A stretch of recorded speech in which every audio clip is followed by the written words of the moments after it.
तुम्हाला गिफ्ट्स आवडतात? अर्थात गिफ्ट्स कोणाला नाही आवडत.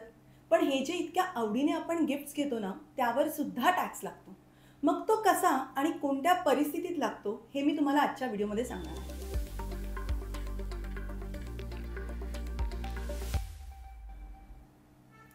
कॅशला मराठीत काय म्हणतात, हे तुम्हाला माहीत आहे का? माहीत असेल तर कमेंट करा आणि नाही माहीत तर याचं उत्तर तुम्हाला आजच्या व्हिडिओमध्ये मिळेल. नमस्कार, मी सीए प्रज्ञा शिरधनकर आणि स्वागत आहे तुमचं आर्थिक जागृतीमध्ये.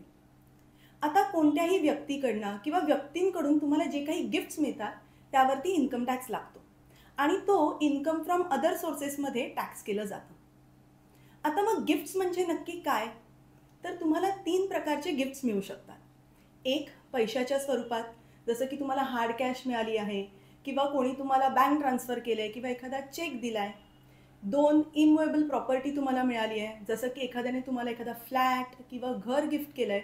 आणि 3 मूव्हेबल प्रॉपर्टी, म्हणजे तुम्हाला शेअर्स किंवा म्युच्युअल फंड्स किंवा एखादा दागिना गिफ्टमध्ये मिळाला आहे. तर अशा ह्या 3 प्रकारचे गिफ्ट्स तुम्हाला मिळू शकतात. मग हे गिफ्ट्स टॅक्स फ्री कधी असतात? तर 4 अशा परिस्थिती आहेत जिथे हे गिफ्ट्स टॅक्स फ्री असू शकतात.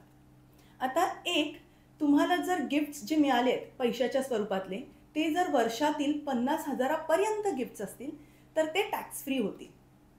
2, तुम्हाला नातेवाईकांकडून काही गिफ्ट्स मिळाले, मग ते पैशाच्या स्वरूपात असू दे किंवा इमूव्हेबल प्रॉपर्टी असू दे किंवा एखादी मूव्हेबल प्रॉपर्टी असली तरी ती टॅक्स फ्री असते. मग सगळेच नातेवाईकांकडून मिळालेली गिफ्ट्स टॅक्स फ्री असतात का? तर नाही. ठराविक नातेवाईकांकडून मिळालेलेच गिफ्ट्स टॅक्स फ्री असतात.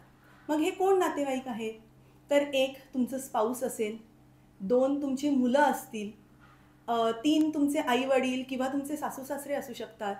4, तुमचे भाऊ बहीण किंवा तुमच्या स्पाऊसचे भाऊ बहीण असतील. 5, तुमचे आईवडिलांचे भाऊ बहीण किंवा तुमच्या सासू सासऱ्यांचे भाऊ बहीण असतील. तर ह्या सगळ्या नातेवाईकांकडून मिळालेले जे काही गिफ्ट्स आहेत ते तुमच्या हातात टॅक्स फ्री आहेत. 3, तुमच्या लग्न प्रसंगात तुम्हाला काही गिफ्ट्स मिळाले असतील तर ते सुद्धा टॅक्स फ्री आहेत. आणि लग्नात जरी तुम्हाला 50,000 पेक्षा जास्तीचा कॅशच्या स्वरूपात आहेर मिळाला असेल तर तो सुद्धा टॅक्स फ्री असेल. पण हे जे काही तुम्हाला आहेर मिळतोय कॅशच्या स्वरूपात, तो तुम्हाला वधू किंवा वराच्या अकाउंटमध्ये जमा करावा लागेल. आणि तुम्ही लग्नाच्या तारखेच्या जवळपासच्या तारखेला जमा केलात तर उत्तम, कारण तुम्ही इन्कम टॅक्सला त्याचं जस्टिफिकेशन देऊ शकता. आणि 4, तुम्हाला जर विल किंवा वारसेने कोणत्याही व्यक्तीकडनं मिळालेले जर गिफ्ट असेल तर ते सुद्धा टॅक्स फ्री असतं. आता ह्या व्यतिरिक्त इतर कोणतंही गिफ्ट जर तुम्हाला मिळालं तर त्यावरती तुम्हाला टॅक्स भरावा लागेल. आणि मग गिफ्टची व्हॅल्यू कशी कॅल्क्युलेट करायची? तर ह्या गिफ्टची व्हॅल्यू कॅल्क्युलेट करण्यासाठी काही पद्धती आहेत. तर 1, तुम्हाला जर पैशाच्या स्वरूपात गिफ्ट मिळालं आहे तर 50,000च्या वर जी काही रक्कम असेल, म्हणजे 50,000च्या वरचे गिफ्ट्स असतील तर त्या पूर्ण रकमेवर तुम्हाला टॅक्स भरायचा आहे. ह्याच्यासाठी ना आपण एक उदाहरण घेऊया. समजा तुम्हाला तुमच्या मित्राने एक 60,000चं गिफ्ट दिलं आहे, तुम्हाला एक बँक ट्रान्सफर केलं आहे 60,000ची, तर त्या पूर्ण 60,000वरती तुम्हाला टॅक्स भरायचा आहे. किंवा एक दुसरं एक्झाम्पल घेऊया. तुम्हाला एका मित्राने 40,000 दिले आहेत आणि दुसऱ्या मित्राने 30,000 दिले आहेत. मग तुमच्याकडे एकूण गिफ्ट किती झालं आहे? तर 70,000चं. मग भले ते दोन्ही गिफ्ट्स इंडिव्हिज्युअली 50,000च्या आत आहेत, पण एकत्रित ते 70,000 आहेत, त्यामुळे तुम्हाला त्या पूर्ण 70,000वरती टॅक्स भरायचा आहे.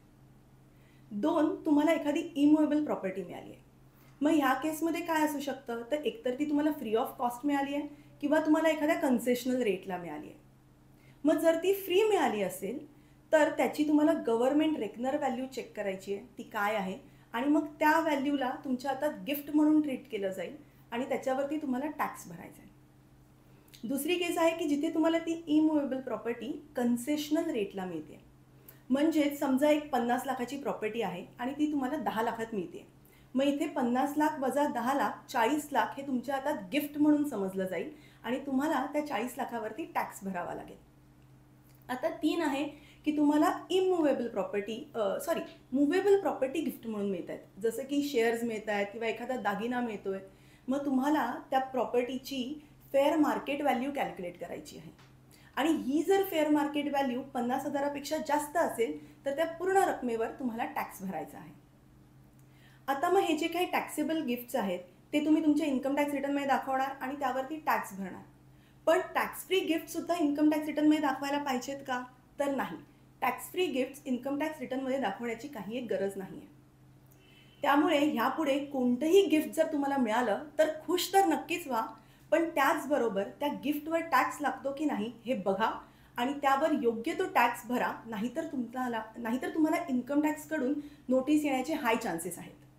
तुम्हाला आजचा व्हिडिओ नक्कीच आवडला असेल, त्यामुळे तुम्ही त्याला लाईक तर केलंच असणार, पण ह्याला जास्तीत जास्त शेअर करा आणि आर्थिक जागृती या यूट्यूब चॅनलला सबस्क्राईब करा. थँक्यू.